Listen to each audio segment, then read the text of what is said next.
पाँच पाता पनामाया पाँच कसैली हम तो दुर्गा माई के भेजी लेने मतवा होना। पाँच पाता पनामाया पाँच कसैली हम तो दुर्गा माई के भेजी लेने मतवा होना। पाँच पाता पनामाया पाँच कसैली हम तो सातो माई के भेजी लेने मतवा होना। पाँच पाता पनामाया पाँच कसैली हम शीतली मैया के भेजी लेने मतवा होना।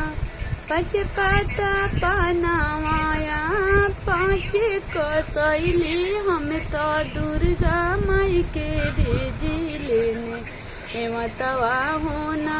कहवा से आवेले दुर्गा माई के बाघवा के पाछावा से आवेला ने मतवा हो राम। आगे आगे आवेला दुर्गा माई के बाघवा की पाछा वहाँ से आवेला ने मतवा होना।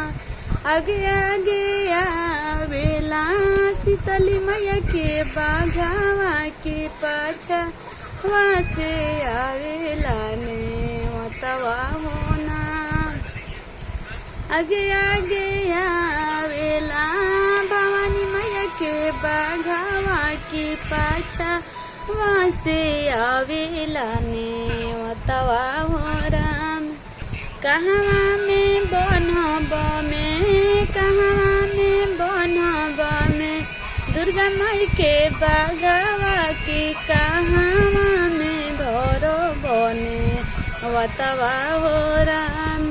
कहवा में बनब में दुर्गा माई के बाघवा की कहवा में धरो बने मतवा हो राम। निमिया गछिया बनब में निमिया गछिया बनब में दुर्गा माई के बाघवा की देवो घर में धर बने मतवा हो राम। निमिया गछिया बनब में निमिया गछिया बनब में दुर्गा माई के बाघवा की निम देव घर में धर बने मतवा हो राम। कि देव घर में धर बने मतवा हो राम। कथिए खियाइब में दुर्गा मैया के बाघवा की कथिए कहवा में धर बने मतवा होना। तिल चाउर खियाइब में दुर्गा माई के बाघवा की देव घर में धर बने मतवा होना।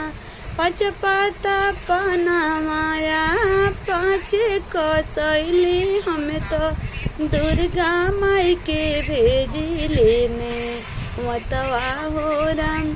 हम तो दुर्गा माई के भेजी लेने मतवा हो राम।